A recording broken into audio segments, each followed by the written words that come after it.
Hey guys, welcome back to You Sure Talk a Lot, and it's been a while since I've posted. I really don't have any subscribers on this channel, but here's the deal. I am 55 years old. I just retired from my corporate job 6 weeks ago. It's good to be free of it. But over the course of that, I got fat, I got soft, I got unhealthy, and that's got to change. So this channel is being repurposed. While I will still talk about whatever happens to be on my mind that doesn't fit on my main channel, Solo Homesteader, I'm primarily going to make it an accountability channel for my fitness journey. So if you are in your 50s, maybe 60s, if you know you could be healthier physically and you want to live longer, then subscribe, because my intention here is to record the journey. A lot of fitness channels, a lot of health channels start after a person's at the finish line, or they already look good, or they're already healthy. And I really like those channels that sort of start from the very beginning, that show the transformation from going from very unhealthy to healthy, looking good, feeling good, all of that fun stuff. And I want to take you guys on the journey with me, hopefully to motivate you, inspire you. And since I'm studying via YouTube on fitness, about fitness, nutrition, strength training, calisthenics, and longevity, I can share what I've learned and what is actually working for me, so that maybe you don't have to waste some time trying out things that won't work for you. Although everybody is different and people have different diets, and what works for one person may not work for another. But with all that said, I'm Ryan. Hey, if we haven't met before. So when I retired 6 weeks ago, I was about 204 pounds, which is my all-time highest weight ever. Normally I'm around 185 to 190, and that's kind of pudgy and overweight for sure. When I drift up into the mid-190s, I'm definitely fat. And when I get over 200, well, I've only done it once, and I was at 204. And it's because of sedentary lifestyle. And what I've come to learn, and I'll get into this more in the next video, is that it's all about hormones. And my cortisol levels were sky high, and I was eating like crap, and I was just under a ton of stress, and stress turns to belly fat. So it got me up to 204 pounds. Now, I said I'm going to start this journey at the beginning, and it's not entirely true, because for the 6 weeks, I've done a few things. I'm down to, by the way, to 189 even as of today. So that's pretty good. 15 pounds lost in 6 weeks. And it's mostly from walking about 4 times a day. And with intermittent fasting, I'm on a cycle now where I'm eating for 6 hours during the day, which is really compressed, and then not eating for 18. I have eliminated all processed food and sugar, and that includes coffee. Treadmill walks. I walk outside, and I'm doing treadmill walks, probably about 2 hours an hour and a half, I would say, on the treadmill every day after every meal, so my insulin doesn't spike, because again, it's all about the hormones. I'm keeping my cortisol low, and I'm also doing some calisthenics, some kettlebell type stuff, swings. I'm learning to build my posterior chain by doing kettlebell swings, and a lot of push-ups out here on my deck. And I have a simple little home gym, which you'll see here shortly in the next video. So I've been working hard, and since I'm retired, I've got time to do that. So now that I don't have a job, I consider my job to be getting healthy again. Chronologically, I'm 55, but physiologically, I'm probably closer to 58, 59, 60 with being overweight, right bordering on obese, believe it or not. And I've always been a thin, healthy guy most of my life. So my 50s have been a gradual slide into the overweight zone, into the very overweight zone, bordering on obesity. And that's got to change. And I'm super motivated to change it.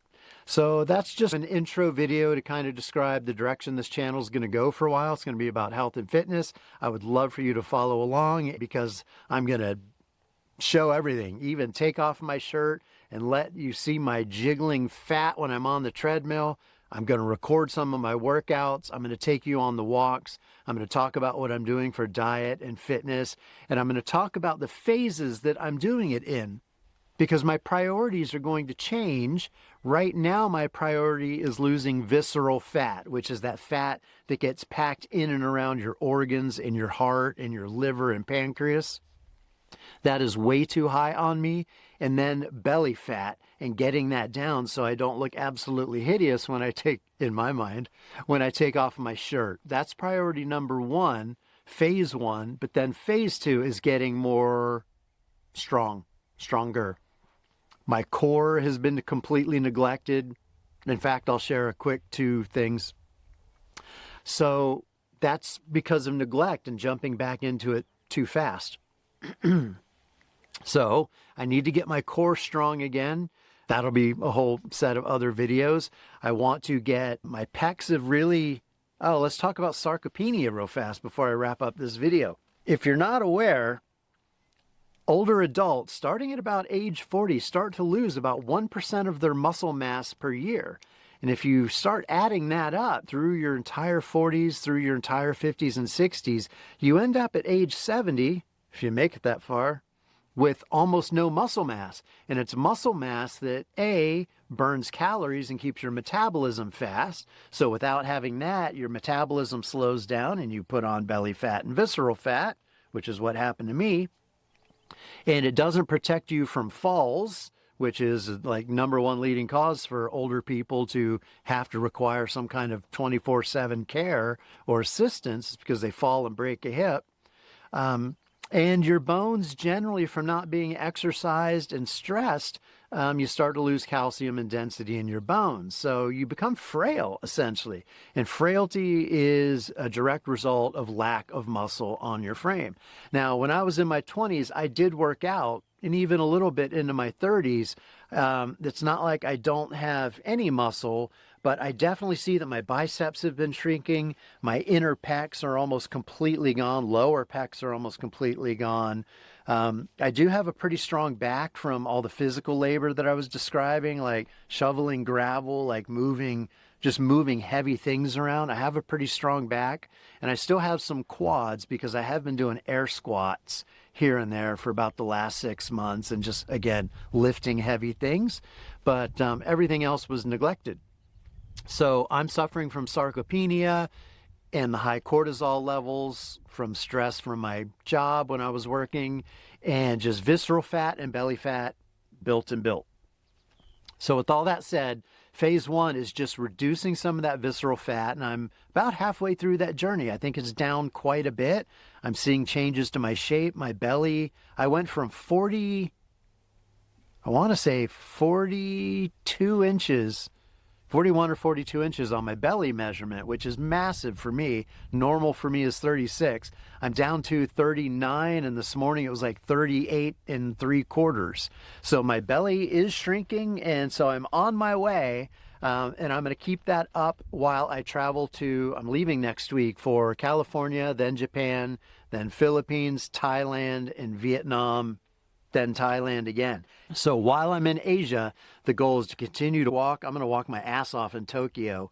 I've got 8 days in Tokyo, and I'm going to explore that city by foot. So I'm going to continue the journey throughout Southeast Asia. But at some point, my visceral fat and belly fat will reduce enough, and then I'm going to shift into a pretty hardcore muscle rebuilding mode through calisthenics, kettlebell swings, lifting heavy, lots of dips, lots of push-ups, lots of bench press, and I want to get to the point where I can do dips again. I can't even do a dip right now, and I can't even do a clean pull-up. And I used to be able to do 8 or 10 pull-ups, but with all this extra weight hanging on my belly, it's too much. I can give myself a slight boost and then get myself the rest of the way there, but from a dead hang, clean pull-up, I can't even do one. So I want to get back to the point where I can actually crank out a good 10 pull-ups, and that's just a starting point. I want to get my core back, and I want to get to the point where I'm down to about 12 to 14% body fat so that I can see some shape to my abs again and not have this big hanging belly. So that's enough rambling. Subscribe if you want to see a fat guy go to fit. And I think it'll take most of the rest of the year until I'm, in my mind, no longer disgusted by what I see in the mirror looking back at me. But then it's probably going to take at least another year beyond that to put on 5 or 10 pounds of muscle and actually start becoming truly athletic again. And speaking of athletic, the last thing I mentioned I want to do, because it is amazing for your health, is start sprinting again. And if I can't do some running, if I can't sprint, I'm just not athletic, and I'm not conforming to the image that I have of myself in my own mind. So sprinting is going to be part of my training program too, but I'm not dumb enough to jump straight into that and injure myself or pull a hamstring. I'm going to work my way into it. The walking is going to turn into running, which will turn into practice sprinting. When I get near a track where I can do some open flat sprinting, I will warm up and do all the right stretching and calisthenics and warm up so that I don't injure myself. But I'm going to be a sprinter again, hopefully for the rest of my life. And this is not about looking good with my shirt off. Yes, I'm vain and like everyone else, and I want to look good when I'm at the beach in Thailand or at the pool. I want to look good with my shirt off. But I'm not trying to impress anybody in particular. I just want to feel confident in my body. And most of all, I want to be functional. I want functional health. I want to be able to get down on the floor and get back up without using my hands, to stand up from a chair without going, ugh. I want to be able to carry suitcases through an airport and upstairs without being winded. I want to be able to build things, although I'm wrapping up that phase of my life, without struggling. I want to be able to do push-ups and planks and leg raises and things that work my core without just straining anything. So I just want to be strong and healthy, and that's why I'm going to film it. That's why I'm talking to you now. That's why I want you to subscribe and go on the journey with me, because I'm going to go from gooey and flabby and out of shape, high stress, corporate life, to retired and turning my retirement into a fitness journey for the next couple of few years, and hopefully all the way to my final day. All right. Thanks for watching. I'll see you in the next video. Bye.